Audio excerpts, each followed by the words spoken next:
Ladies, ever feel like your running shoes don't quite get you? Well, that used to be me. I've been running for years and years, and I've always felt like there is something missing with my shoes, like they just don't hug my foot the way that they should. I just assumed that was normal. And then I tried Hedis, and I realized how different a shoe can actually feel when they're designed specifically for women. Hedis is a running shoe brand built from the ground up by women for women. When I slipped on the Alma Tempo, which is their daily trainer, I immediately felt like something was different. The lower heel collar meant zero ankle rub. The rounded instep did hug my foot perfectly, and the toe box was spacious enough for my toes to be able to wiggle around without feeling loose or sloppy. They even include 2 different insoles with each pair. One is thicker and softer, and the other firmer and roomier, so you can dial in the exact fit you want.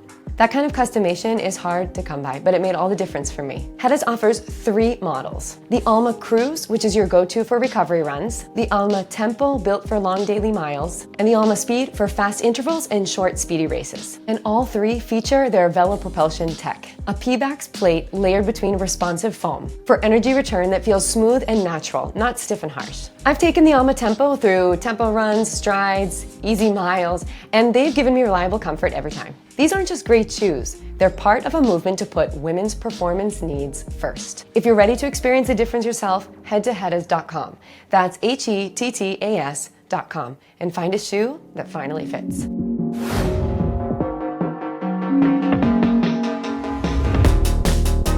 This is the Marathon Handbook Podcast, and I am joined today in sunny, swelteringly hot Paris, France, by my translator, Mr. Alex Sear.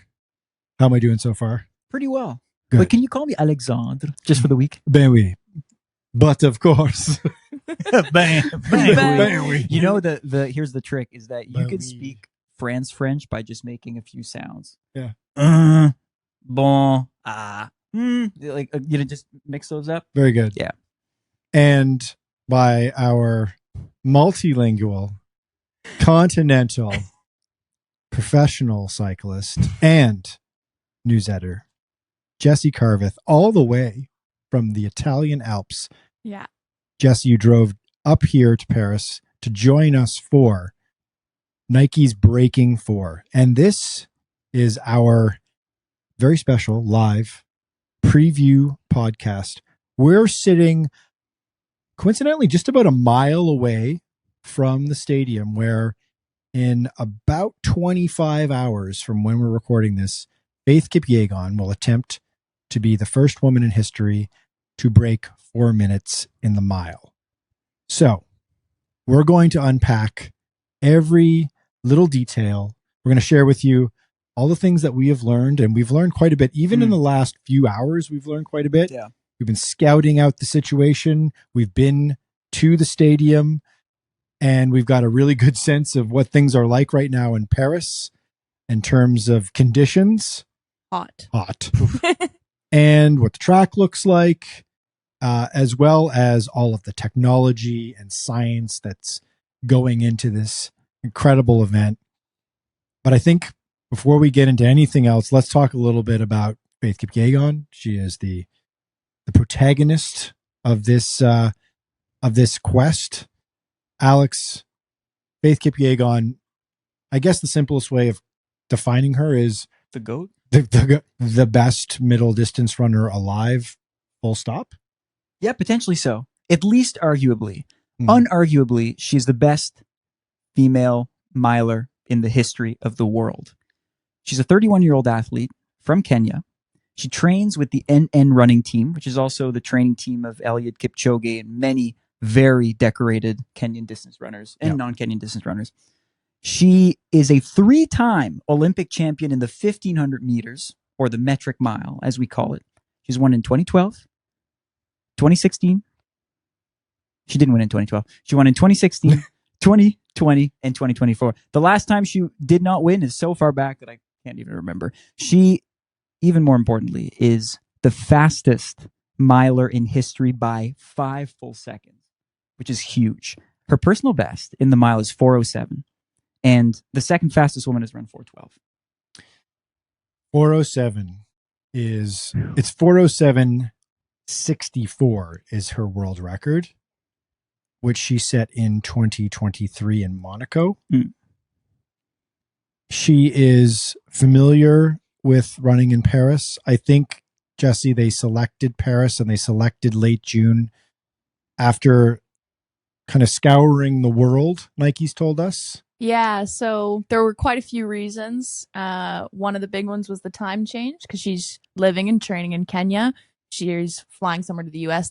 Could be 6, 7, 8 time hour change. The jet lag, that's not fun to deal with if you're trying to do this kind of big barrier break. The other thing was actually the track surface. They kind of shopped around at 10 or so different surfaces, different tracks, to see which one was best.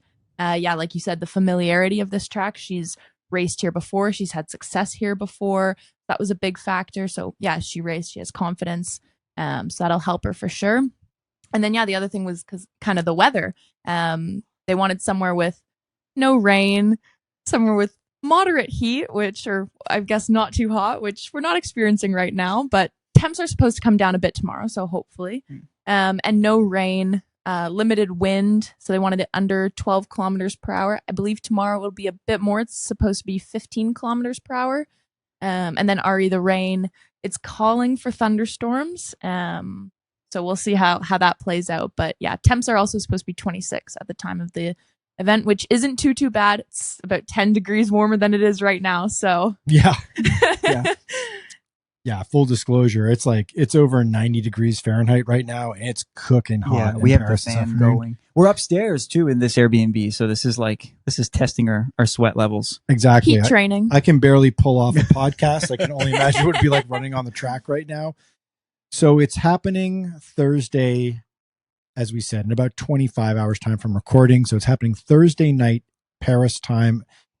The show starts at about 7. It's being live streamed pretty much wherever you can find YouTube, Instagram Live, TikTok.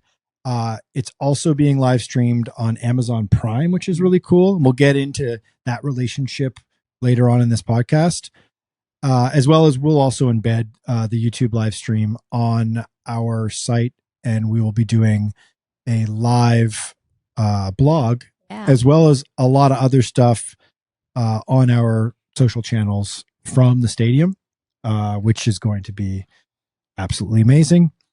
So it's taking place at Stade Charléty. How's my pronunciation on that one? Getting better. Okay, Getting better. Good. The accent's coming along. And we jogged down there today. We did a little run. We scoped it out. We tried to sneak in while they were setting up. Alex almost charmed his way in. Oh, I tried. So my strategy was to attack the security guard who was at the back, to hope that maybe not attack the security guard. Not attack. By attack, you mean like talk very nicely to. Attack with kindness. That's right. I tried to get in, and we didn't have our accreditation yet, so we were denied, unfortunately. But even if we had it, we wouldn't have been able to get in because they were setting up. No one was getting in, and we kind of peeked. We tried to see inside of the track, and what did we see? We saw there was a big TV screen. Yep. That I think was like at the middle of the track, which likely tomorrow will show Faith where she is on the track, just give you a bit of visual stimulus. I was going to say, it looked a bit like a stage almost. Yeah. There's like a huge video board in the center of the field. They had wrapped some of the sections of seats with Breaking4 logos. It's a 20,000 person stadium. It's a soccer stadium that they have rented out for the day. Didn't know you could do that. It's a good idea for a future birthday party. What do you guys like? You know? I'm turning 30 next month. They maybe come back here. And I reached out to a friend who is connected in the world of large sporting events and asked them ballpark what it would cost to rent a 20,000 person soccer stadium for one day. And the response was $150,000 plus for the day. Holy moly. So we'll get into guesstimates on how much we think this is costing Nike later on in this podcast. But that's a really steep starting point. Yep. Yeah. But the stadium looks super cool. They've got all this. They were putting up all of the hoarding, all of the Breaking4 visuals on the side and the outside of the stadium. They had this massive, like, I don't know how many feet tall poster of Faith Kipyegon looming over the city block. as you walked up to the stadium. So it's definitely starting to feel like it's a big deal, and this is where it's all happening. If you're in Paris, the event is free. So you can walk in off the street and come take a seat and watch history, hopefully, which is really cool. And obviously there's going to be media like ourselves that are going to be there covering it as well. So let's take a quick break.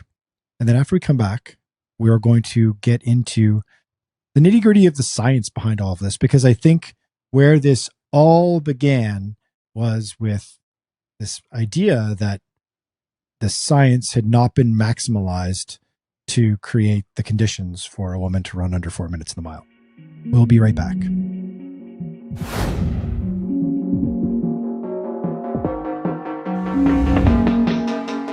All right, and we're back. The science behind Breaking4. So, Jesse. Yeah. We have been covering this quite closely. And you wrote a story in, was it February? I believe so, yeah. Yeah, about the first study, which had nothing to do with Nike. Yeah. It was kind of like an outside American-led study at the University of Colorado that did a bunch of modeling about like lactate thresholds, oxygen costs, and essentially calculated that Faith Kipyegon, with one pacer in the front and one pacer in the back, who would change out with two halfway through the mile, that she could run 3:59:37. So super accurate number. very accurate. Yeah, so that's just a model. But that pacing strategy won't be the pacing strategy used by Nike at Breaking4 tomorrow. They've got this really interesting, complex pacing strategy with quite a few people. So that'll definitely change that figure for the better or for the worse. We'll see. Depending on choreography, of course. Yes, of course. We'll get into that specific strategy because we have a pretty clear idea of how it's going to work now, after it being somewhat opaque leading up to, like, really, it kind of feels like today was when Nike publicized and finalized its decision on the various, they said they attempted, I think, upwards of more than a dozen different formations. And we'll get into that that final formation in a minute here. Okay, so you had study 1 in February, which independently comes out and says, hey, Faith Kipyegon can do this with a little bit of thought put into pacing, and the big key factor here being wind resistance and drag. Yeah. And being a bigger deal than I think we previously thought it was in running. You're a pro cyclist. Wind resistance is the beginning and the end for pro cyclists. It's such a huge factor. Yeah. And now we're starting to see it becoming a factor in running. So, study number 2. Not exactly the same type of study. We'll call it a Nike-funded internal research project. Comes out around the same time, and it has a similar tune. And the research is about how, if you control everything, again, from drag to the physiological components of what makes a good distance runner, so VO2 max, lactate threshold, running economy, you could have an athlete like Faith Kipyegon, a woman, break 4 in the mile relatively soon. And I don't know when Nike started working on it. We kind of have an idea that we became aware of this idea of the sub 4 mile around that time, February, March, because of these studies and the media covering it. But you had a conversation with someone who works very closely to Nike, Dr. Andy Jones, who's a well-known physiologist who was involved in the Breaking2 project that saw Eliud Kipchoge almost break 2 hours in the marathon. And he kind of let you know that Nike had been thinking about trying to have a woman run under 4 for 18 months plus. And still, Nike's internal research project kind of said that the conclusion was that, yeah, a woman will probably break 4 in the mile, but in like 10 years' time. This is like the most messed up part about all of this is that Nike comes out with this sort of like speculative paper where they're scientists, they're researchers, look long and hard at all these different factors, And then their conclusion is they don't think there's a woman on earth that exists that has the physiological markers right now to run under 4 minutes for the mile. And they conservatively estimate that you would see somebody and see a sub 4 minute mile maybe in 10 years. And the most conservative outlook would be something like, what was the date they put it down as? 2065. Yeah. 2000 said likely, if not in 10 years, it'll happen by 2065. So what did they do? Call Faith Kipyegon. Call Faith Kipyegon and said, listen, how quick can you get us these deliverables? Yeah, it's like 10 years. How about we give it a shot this summer? And lo and behold, we've got Breaking4, which is like so Nike and so perfect. But of course, they decide they're going to science the heck out of the thing and throw everything they got at it, which is, it's cool. It's exciting. We'll get into whether or not we think that this is going to succeed and what success looks like, the different grades of success for Breaking4. But let's talk a little bit about tech, because, Nike's they're a tech company. They're a gear company. Mm-hmm. They spend more money than anybody else on research and development of sportswear equipment, gear, and they were at the forefront they invented the super shoe for Breaking 2. Mm-hmm. And so now we're looking at Breaking4, and clearly, obviously, they're going to bring their A game to this, and they've rolled out a suite of gear that Kipyegon is now going to wear on the track tomorrow to hopefully get it under four minutes. So let's go head to toe here.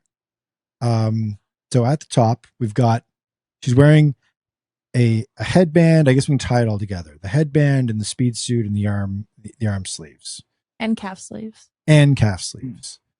So let's talk a little bit about the suit. You're, again, pro cyclist. Aerodynamics are a massive factor in what you do. How similar is this to the gear that you're wearing when you're competing? I mean, it is quite different. Ours is made of Lycra, whereas this is made out of TPU. Yeah. But it does have some dimpling in specific spots, like kind of along the side of the leg. And yeah, in various spots where it's going to kind of cut the wind. And that's kind of similar in cycling, where on our sleeves, very often we have different patterns depending on the brand or company that help cut the wind rather than just kind of a smooth finish, I guess you could say. So yeah, they've kind of incorporated that into the suit. The other thing with the suit is that it is almost like cycling, like it is very fitted to her. So it's going to be kind of tight. They've measured it, quote unquote, to the millimeter of her body, which is super interesting as well. And then, yeah, so the calf sleeves as well will have dimples on them.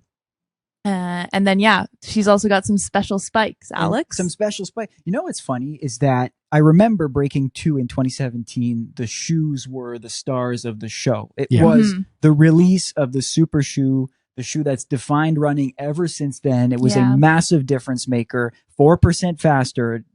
This time, it's like the speed suit is the big star. She's wearing this like spandex suit that, not spandex, but a tight full body suit that we rarely see in track. The spikes are kind of a sideshow, but that's not to say that they're nothing. They're apparently faster than the spikes that she wore in Monaco for her current world record of 4:07 back in 2023. Couple little differences. The upper is 60% lighter. We're talking like micro ounces here. It's not a big difference, but at this type of speed, every inch counts, right? So there's an air zoom unit as well. It's kind of like that little air pocket that you'll see in some Nike shoes just under the toes for a little bit of extra bounce at the forefoot. It's the same thing as like in the Alpha Fly 3. There's the little windows, right? The little orange windows. Yeah, the classic Nike air pocket that I'm used in a previous podcast that I thought maybe it was all just sort of like, shall we say it was style points? Yeah. But apparently there's a huge energy return benefit from that technology. Mm-hmm. And then finally, little detail in the pins. So the actual spikes that dig into the track are made of not just any metal, but titanium, and they embed themselves inside of the carbon plate. And the full name it's an FK. The Nike? It's a Nike Zoom Victory FK. There you Elite go. FK. Elite FK. FK meaning Faith Kipyegon, but also fastest known. Love that. Mm. So, I mean, what's fascinating about all of this is that obviously for Breaking4, they create the Vaporfly, and then they release the Vaporfly 4%, the very first super shoe ever. And then that triggers this huge shift in the entire running shoe industry. And it forces every other brand to change what they're doing and to try to compete with Nike, because recreational runners pretty much, I'd say the bulk of people that are starting world marathon majors are wearing Nike shoes by, I'd say 2017, 2018 for sure.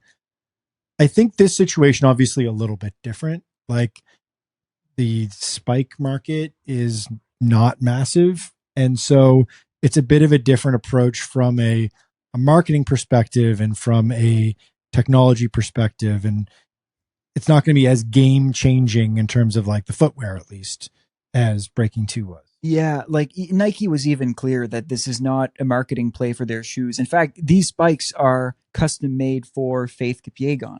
Yeah. So they could release a more general public version of it, and I'm sure they would sell well. But yeah, I think you said it. I think the 0 to 1 moment has already passed with track spikes. And I say that because many world records on the track from the 1500 all the way to the 5K and even the 10K have gotten much faster in the last couple of years.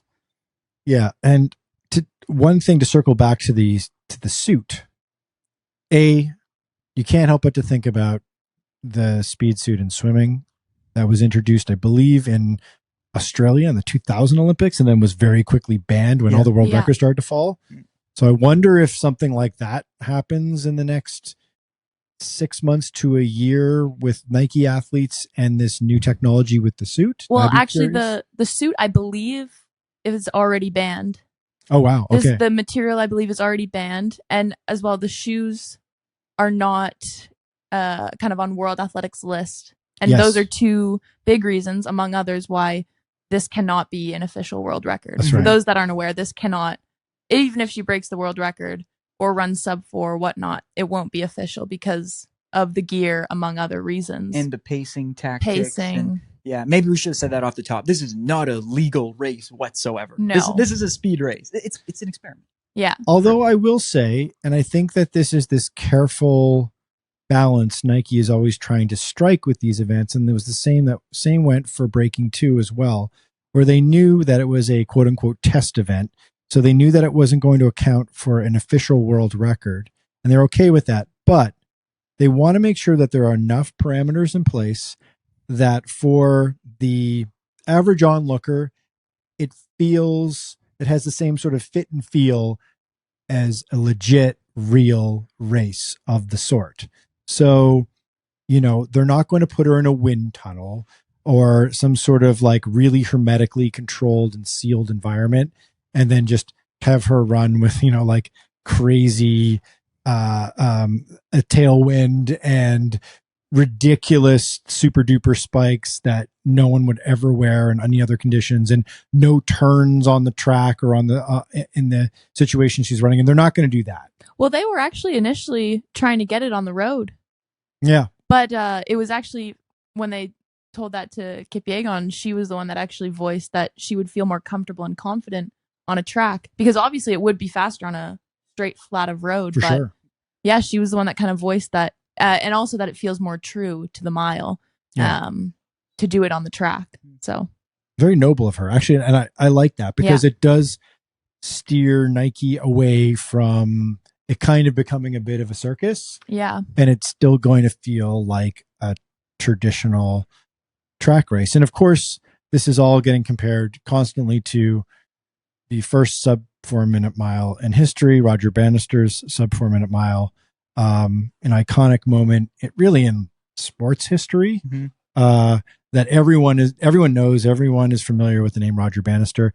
And so I think it's a good thing that this is also going to be on a track, and hopefully Kipyegon gets her signature moment, and we start referring to like, you know, the Kipyegon effect, not just the Bannister effect. Let's take another quick break, and then let's get into that. Let's talk a little bit about this pacing strategy in detail, because I think this is kind of the secret sauce of this entire event. And it's a little bit kind of like there's a magic to it that Nike has constructed here that is super fascinating, and it's so crazy it just might work. We'll be right back.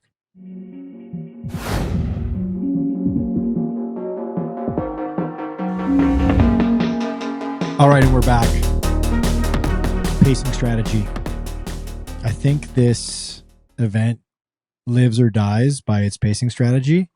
And as you mentioned earlier on, that first research paper that was done independent of Nike just used a pacer in front of her, two pacers? One in front and one in behind. Right. In order to create an aerodynamic pocket for her. Yeah. And that's where they calculated that she could get just under the 4-minute mile barrier with just those two pacers. So what does Nike do? It starts running the equations and getting people out on the track and experimenting with various formations.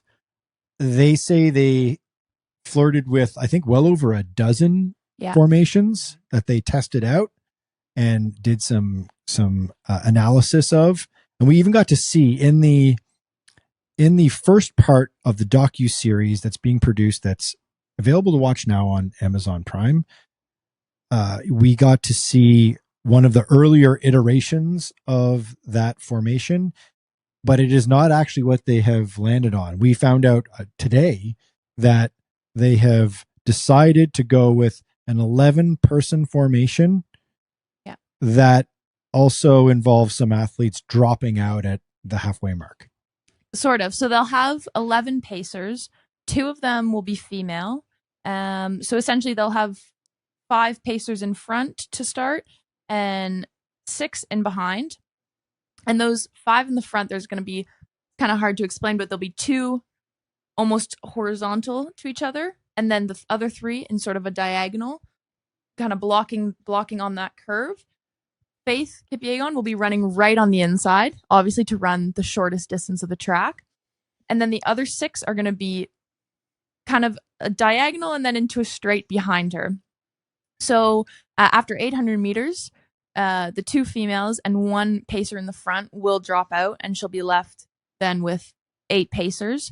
And then at 1200 meters, 1 other pacer will drop out. She's got like a full cross-country team. She's got a full team around her, protecting her. Now, the only interesting thing I've been thinking of with this is they have all the pacers either in front or behind or kind of on that angle.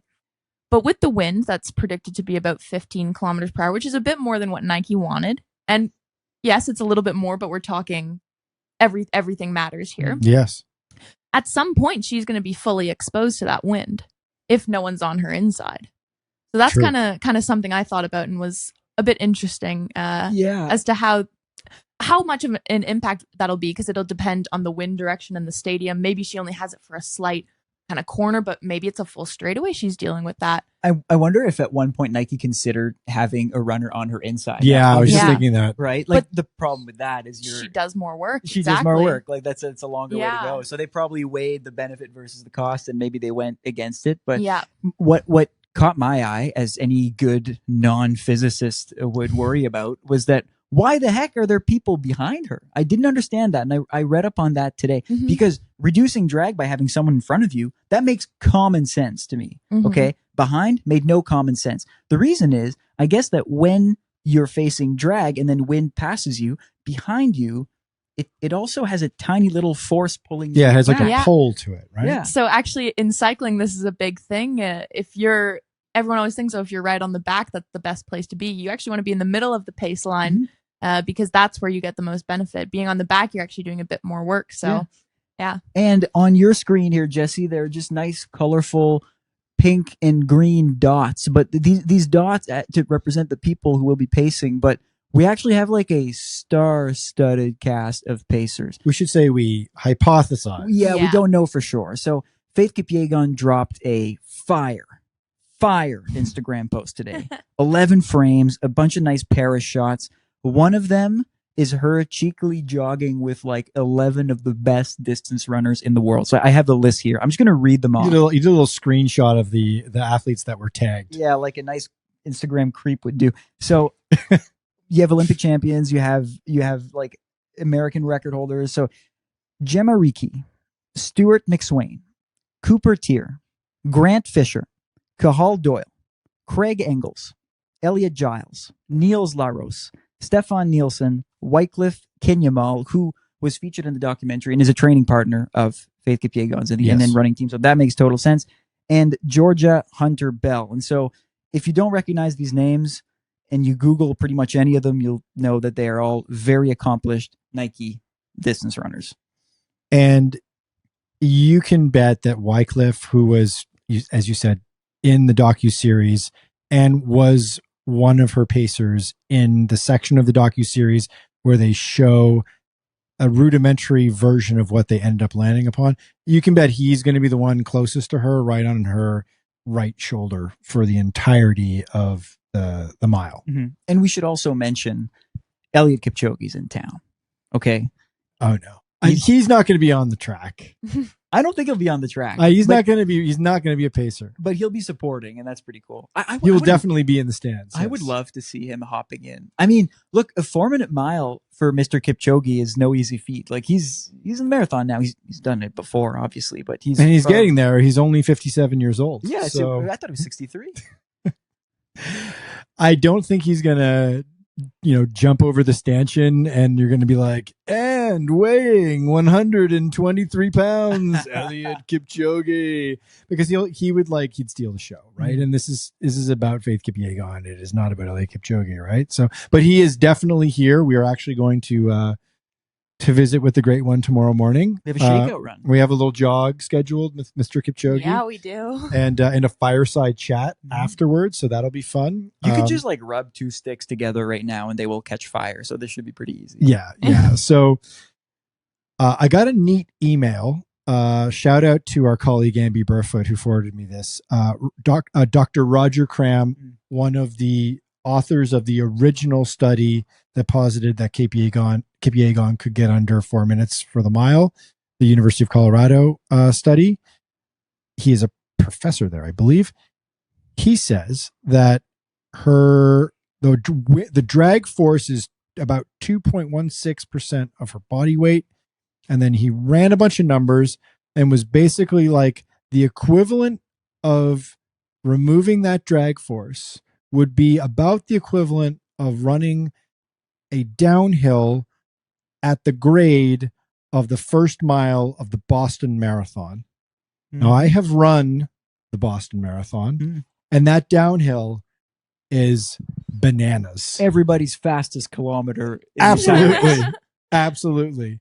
So if you're creating that sensation of running that steep a downhill for a mile, like we always say metaphorically, it's like, tipping the playing field, running downhill, they say in football, getting that sort of momentum. This is like physically doing a version of that, is basically like taking this track and sort of tilting it down a couple of degrees when she's running in one direction, and when she takes the turn, tilting it back another direction. That would be sort of an apt visual for what this line of pacers could produce for her. And I think that is where you're going to see potentially that 7.65 barrier closed.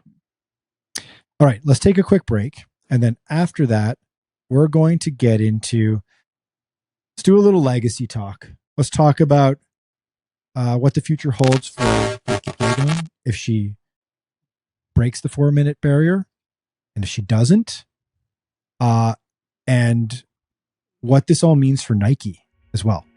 We'll be right back.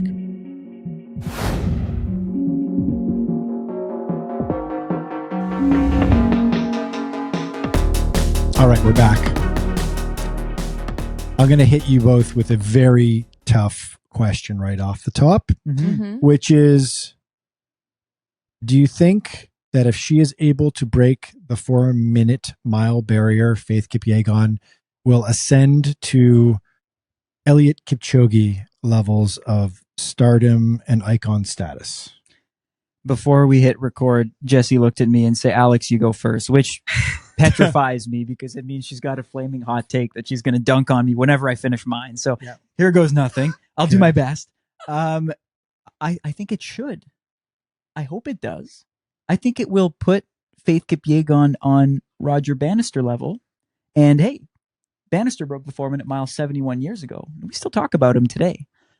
I think she has, somewhat more quietly, and there's probably a reason for that, she has had all the Olympic success that Eliud Kipchoge has, arguably more. 3 Olympic golds. She is a gamer who is not only a one-trick pony, she's an excellent 5,000-meter runner. She's had world-level success there, too. I think a stunt like this is all that she's missing to ascend to Kipchoge level. I think a sub 4-minute mile would etch her into the pantheon of distance running for a very long time. And if we start seeing more women go under 4, that Bannister effect should be renamed the Kipyegon effect. Love it. Kipyegon effect has it's got a nice ring to it, right? Yes.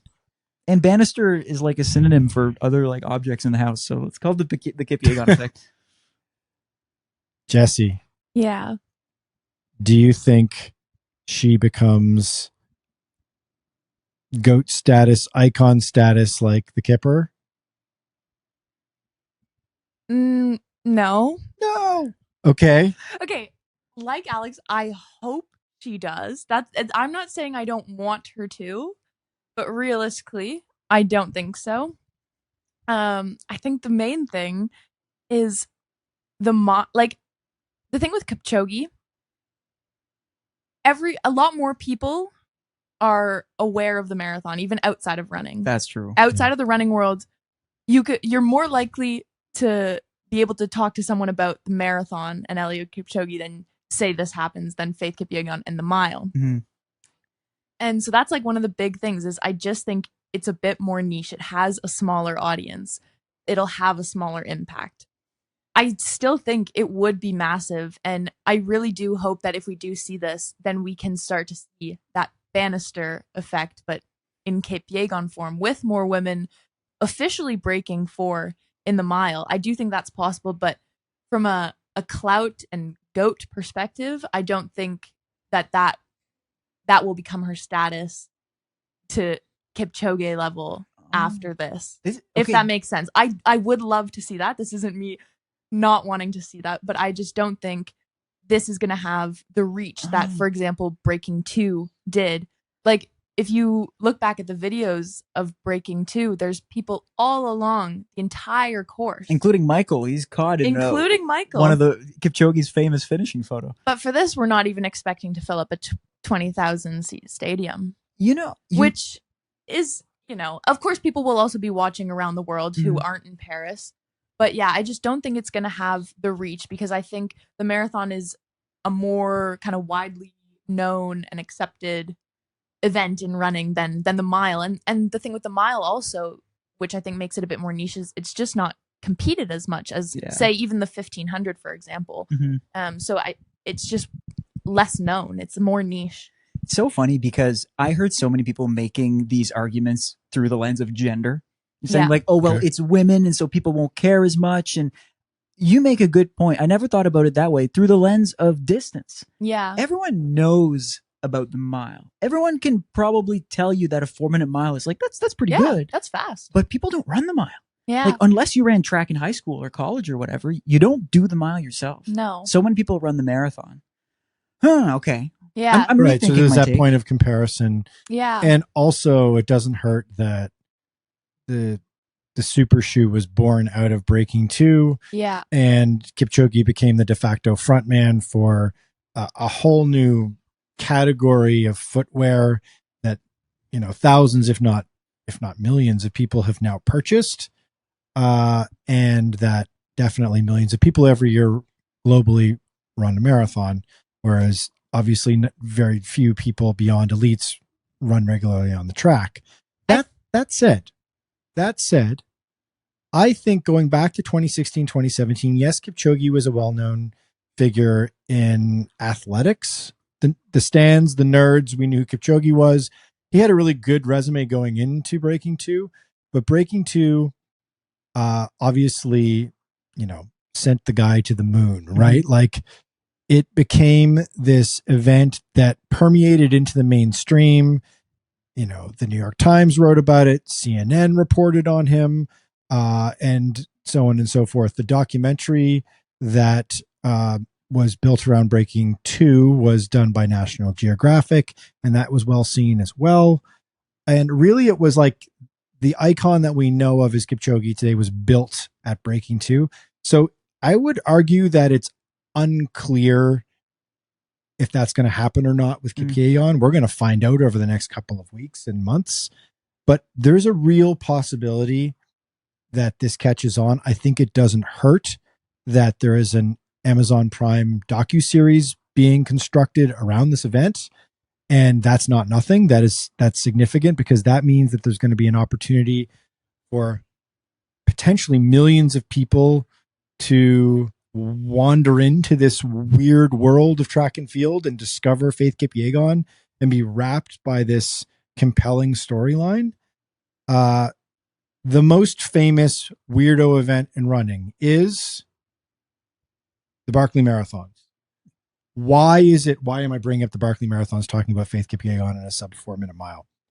Because the Barkley Marathons is really only well known because of a Netflix documentary about it that people stumbled upon, and then the algorithm reacted, and then it was recommended to more people. And then next thing you know, everyone's asking me about this Barkley Marathons and if I've ever run it before, and it's this outlier event that nobody knew about before that documentary came out.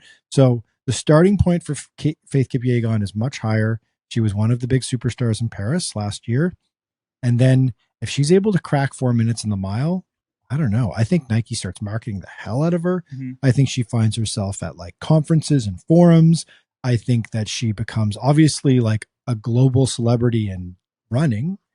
And then does she kind of does she take the crown from, say, Serena Williams as like an apex star for Nike and Nike's roster?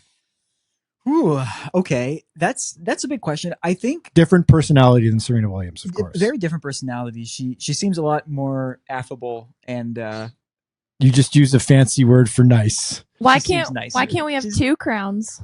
You can have multiple crowns. Yeah, I don't think she has to knock Serena Williams down. No, we can just have two. That's very true. Although I was saying take from Serena Williams because Serena Williams has effectively retired from tennis. That's fair. Why. But I think for Faith Kipyegon to become that, Breaking4 might not be the only thing that she'll have to do in her 30s. When you think of Kipchoge, I actually disagree that Breaking2 alone is what sent him to the moon. Agreed. There was Breaking2. He didn't break 2, by the way. No. 2 years later, he broke 2 at another similar challenge. Yeah. Between those races and then long after, and I mean, arguably, very arguably, still now, he was at the top of the running world winning major marathons. I think if Faith Kipyegon comes and breaks 4, yes, that propels her into some level of stardom. But I think that to reach Kipchoge status, she can't retire on Friday. We need to see her at the next Olympics. We need to see her racing at world championships for a lot of years to come. I'd say we'd also need to see another world, like an official world. Like she'd need to break her own world record. She'd need to do actually Kipchoge hasn't done this. He didn't go on. I think everyone assumed he would, but after he ran 159.40 at the Ineos 159 challenge in 2019, when he actually finally got under that barrier, he didn't go on to run sub 2 in an official race after the fact, which is, I guess, a little bit surprising. And certainly something at the time everyone just kind of anticipated that like within the next year he would crack 2 hours in London or Berlin. I think it would be extremely powerful if she breaks 4 minutes tomorrow, and then within the next year she goes and runs an official mile race at like a Diamond League race and runs under 4 minutes and is using technology that is sanctioned by that point as well. And a lot of this technology, I'm sure, will end up being sanctioned, including the prototype spikes she is using right now. But yeah, I think there's a real possibility that this is me being like, I know you guys, you know me well, you know that I like to take the constructive and yet cynical perspective on things. I have a cynical take that's going to beat yours, but go ahead. Oh, But I'm zagging. I'm wondering if she has overwhelming success, if it's an extremely exciting and dramatic finish tomorrow, and she just gets under 4 minutes, at 4 minutes in the mile, and this thing explodes and is global mainstream media fodder.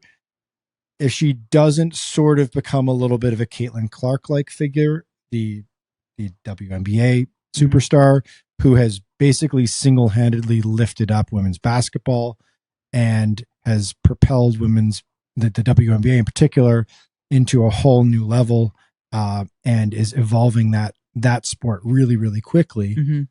I kind of hope that will happen with track. I don't know if it will, but there's potential there. Yes. So your take ends up not being very cynical at all. No, I'm like super hopeful about it. Okay, that's what you mean by you're zagging. Okay. Yeah. Can I offer the cynical take and take you both into conspiracy land for just a minute? Hold on. Should we take a break first? You guys ready for this? Let's take a quick break, and then afterwards we're going to come back with our tinfoil hats on, and Alex is going to unleash a flamethrower take. I know what you're going to say. I'm so excited to talk about it. All right, be right back.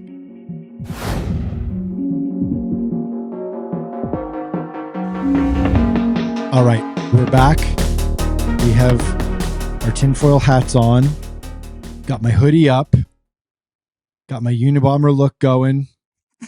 Welcome to Flat Earth. Give us your conspiratorial take. Alex, here, take it away. First, let me admit that it's not mine. It's my coach's. Okay. But my coach, John LaFranco. So I'll give him credit because I know he listens to the podcast. But I actually kind of agree with it. Let me start it off with a question. Do you think Nike would spend all this money, propel one of their foremost athletes into stardom or potential stardom if they thought that she was going to fail? No. Right?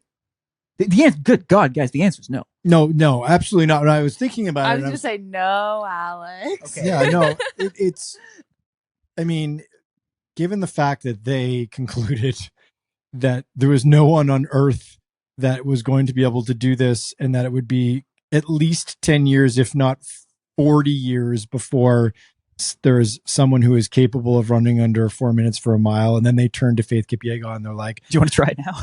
Oh yeah. All right. June 26th. It's go time.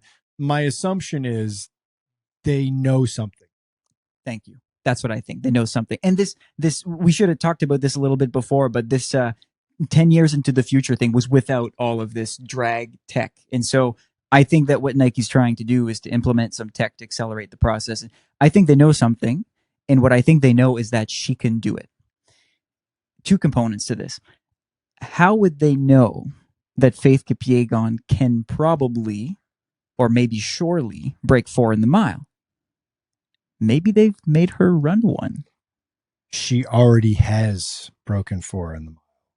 Sometimes countries use this mechanism to choose people onto national teams. It's called proof of fitness.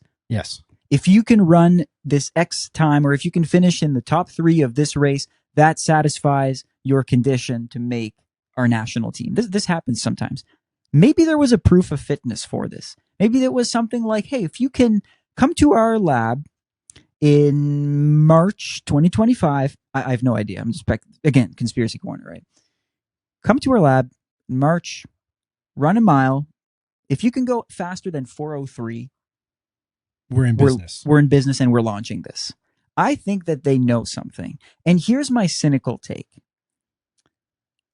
They probably also think that there is no better time than now for Faith Kipyegon to run under 4 minutes. Because if they thought that there was a better chance that she's going to do it next year, they would do it next year. If they thought there was a better chance that she would do it at 36 years old, they would tap her at 36 years old and have her do it then. Okay. And so what I think is that Nike thinks, and I mean, they got the science and they have the labs, that this is her peak. I think Nike thinks that this is going to be the best running year of her life, which makes me wonder if after Breaking4, whether she breaks it or not, we're starting to see the twilight of Faith Kipyegon's career. I'm telling you, she's a miler. Brutal. She's a miler. Heartbreaking. I was expecting the Nike already did a fitness test or kind of already knew something, but that. Well, she's a miler. And statistically, milers peak earlier than marathoners. Yeah. Eliud Kipchoge was roughly the same age, maybe a little bit older when he did Breaking2, but he's a marathoner. Marathoners tend to peak a little bit later. Faith Kipyegon, physiologically, is not like any other athlete, so I could be dead wrong.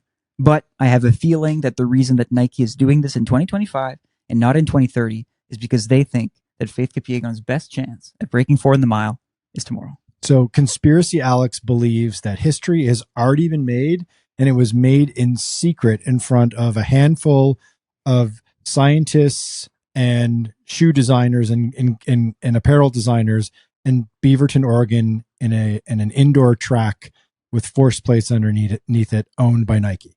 If I had to really guess, I would guess that she didn't break it yet, but that she ran something like a 4:02 or 4:03 with intention of peaking later in the year, because it's hard to preserve and keep peak fitness for many months on end. Okay, that's a quality conspiracy theory, and I tap my hat to you and to your coach, John LaFranco, sir. Do you want to hear other ones?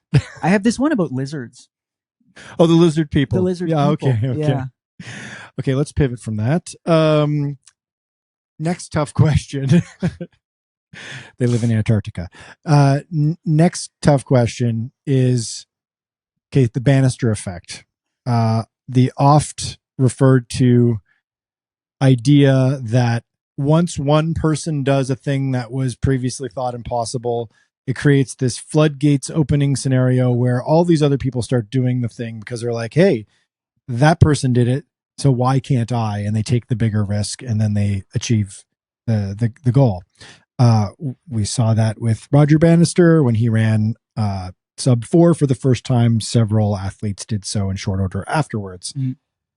Are we going to have a Kipyegon effect in the next, say, couple of years? Say she breaks 4 tomorrow, Jesse. Are we going to have like 5 women run under 4 in the next 24 months after this? 24 months? Maybe. Maybe not. I think it's hard to tell. I don't think people won't run it because she does it. But I think of it kind of from two perspectives.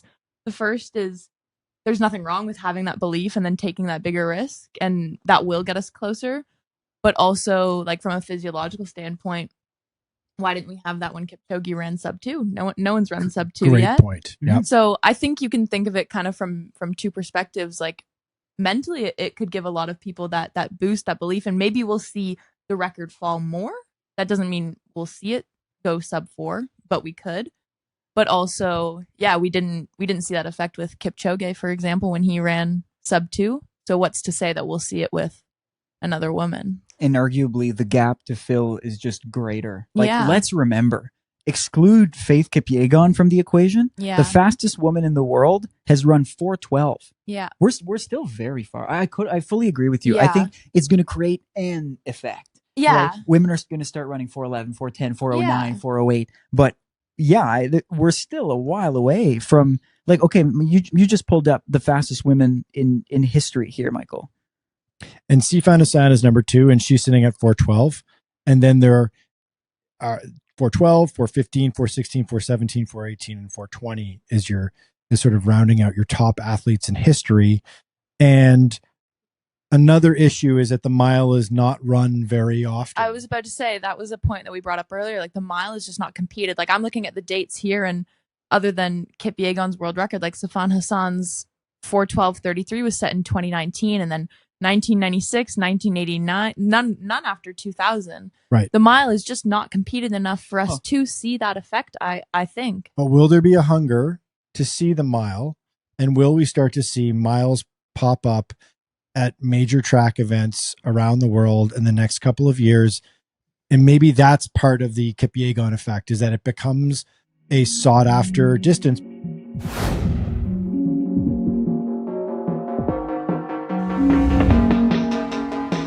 What do you guys think Breaking4 costs? $3.5 million. No way. Double it. Double it? Well, $7 million. 6.2. 6.2. Sold. Yeah. Okay. Ooh, okay. Okay, well, first off, biggest chunk of money is maybe biggest. How much they're paying Faith Kipyegon? Which is what? 7 figures? At least 7 figures. Well, definitely 7 figures. Yeah, I would say. And then there's probably a bonus if she actually breaks it. Yeah. I would hope she gets Yeah. a bonus. I hope they double the figure. Yeah. Like 1 million base fee, and if you break it, you get 1.5 million. Exactly. And then we also have the stadium, which you said is 150 grand a day. At least. Probably had it. We know they've had it today and tomorrow. They probably have had it the last 1 or 2 days as well. For sure. Because they had a lot set up already. So we'll say 4 days. That's 600 grand. And then you also have to consider the R&D that's gone into all of this with the gear and the testing and something I did not factor. You said this was R&D. This was an 18-month process. Think that's salaries, that's research fees, the equipment that they're buying to do this research. Fair enough. Yeah. And then you've also got all the Nike A-listers showing up. Kipchoge, Craig Engels, all the Pacers. I love how she put Craig Engels second behind Kipchoge. Yeah, because Grant Fisher is offended. Craig. Yeah. Okay. Georgia Bell's like, come on. You're just a fan of the mustache, aren't you? The mullet. It's the mullet. It's the mullet. Yeah. Well, I hear Kipchoge's appearance fee is like $5 million. Oh yeah, right. Oh, I thought you were going to say Kipchoge's growing a mullet. No. Kipchoge mullet would be sick. Okay, you heard it here first. You've got these Pacers, these A-listers showing up. They're not doing this out of the goodness of their heart. I bet you Nike has at least 200 people here for this event. Which they're all going to get some sort of appearance fee. It's going to vary per person, but they're also going to be covering their hotel, their food, their airfare, transportation, all of that. They've rented out a warm-up track for Kipyegon to do workout that's closer to the hotel. All of the staff that are working this event, so it's not just the people showing up, all the staff that are here as well. Yep. So there's so many costs. I mean, think even catering that many staff and everyone at the event that they're probably going to, because they are going to have to feed everyone working there. Probably. My number was $10.5 million. Whoa. Okay. That's what I think it's costing, and I didn't factor in the R&D into the tech. Now that I'm thinking about 18 months worth of R&D, I'm like, okay, that's probably way more than like 20 million. Okay, my mission now this weekend is to find out. He's going to ask the awkward question, the question people get uncomfortable about. Yes. How much did this cost? I would love to find Go out. up to Eliud Kipchoge. How much are they paying you to be? Poor Kipchoge. You're like, what's his money? Yeah, you don't care. It's a symbol of the This weakness is for of man. running. Yeah. I think a success is, obviously, I think actually the biggest success will be if she just gets under 4, because that signals a success for her as an athlete and a trailblazer and someone who will go down in history as being one of the great icons in sport, and it'll put her in the same echelon, in the same sentence as Bannister. She'll find her way into the Roger Bannister Wikipedia article, like Totally. Probably paragraph 2, right? Or even paragraph 1. And it will be a success for Nike, obviously, because they quietly can note that 7.65 and change gap was closed in large part due to their boldness of taking on this project at the very least, and potentially also all of the technology, gear, science, and research that they threw at it as well. I think a failure on either side, there's a failure on either side. I think there's a failure if she runs like 3:55. It gets weird, right? People get uncomfortable. They're like, well, that's a lot, Yeah. I think there's like kind of an oh my god moment with it, but then after that, there's a lot of questions. Almost like when Ruth Chepengedit Turns into a Chepengedit type scenario. Yeah. Although I have been told, and I was told this for Breaking4 as well, is that there's a lot of testing involved here. And Kipyegon as far as we know, super clean athlete, somebody who's been tested a ton of times because she's competed at the highest level a lot over the years. So there's that to consider. But I think that if she runs, say, 3:55, it just gets weird, not because of the doping thing, but it gets weird because of like the technology and the drafting help that much. Yeah. This is weird and crazy. And maybe that does create kind of a Bannister effect where then like everybody is like, I want to run a mile now. And I want that suit. And I want all of it. Exactly. And I want that pacing group and that strategy that she's used. And then if she runs 4:10, I think you're both right. I think it's not ideal for her, but I think no one's going to give her a hard time for running a 4:10 mile. It still put her second all time. I think it'll be more like, well, Nike didn't deliver on the technology and innovation side. Yeah. And it becomes this very awkward, very expensive flop, right? So it's high drama. It's high risk for Nike in particular has got so much to lose on Thursday on the track in Paris. And I commend them for risking what they've risked and for spending what they've spent. No other company would do this. No other company.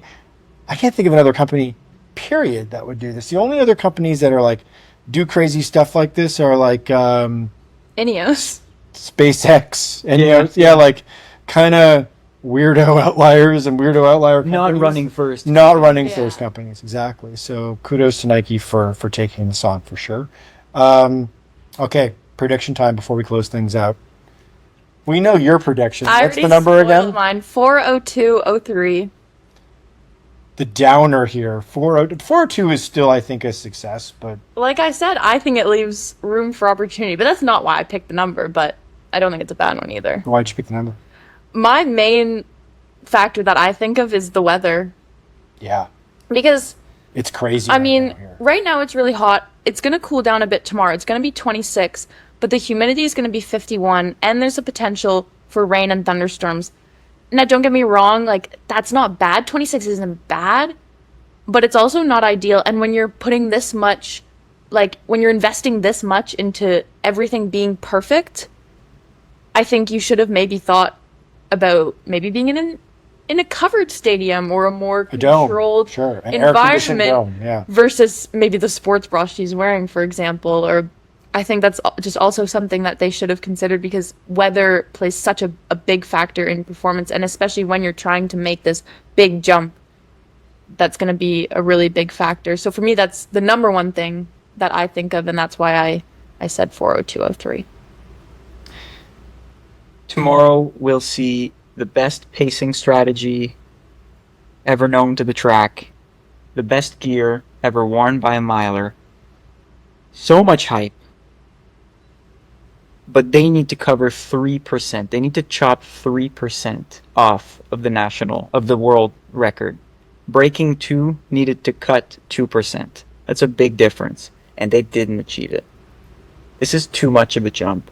I don't think she's got it, but I think she's going to come really close. My pred is 4:01:25.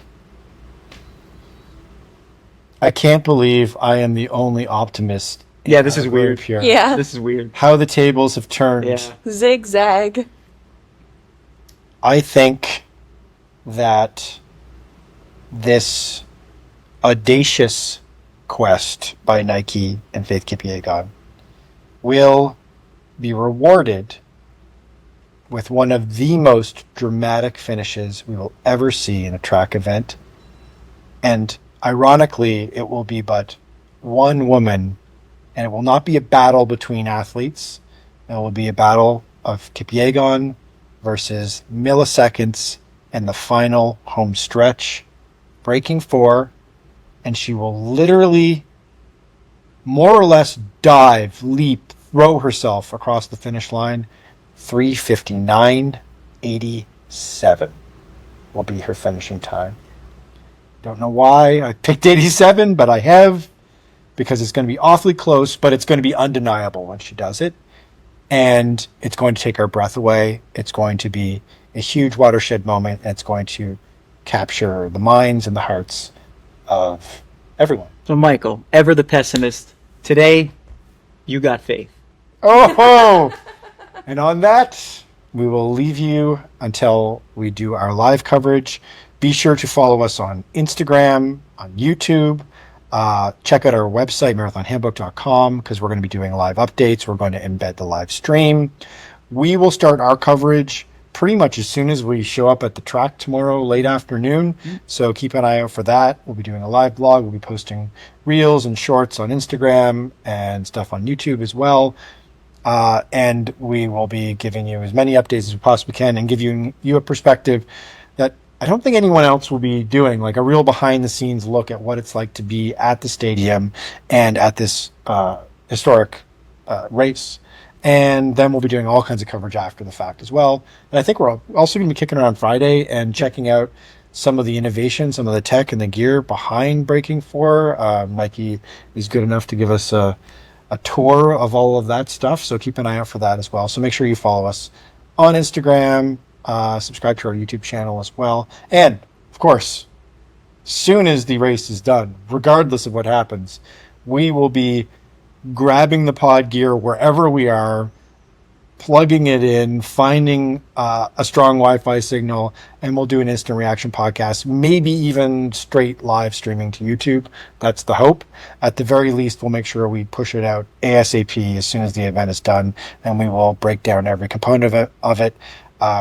We'll all be trackside. I think I'm going to be on the track. I think I'm going to be on the field shooting photographs, and you both will be in the media section, trackside, watching this all unfold. So keep an eye on our channels for that.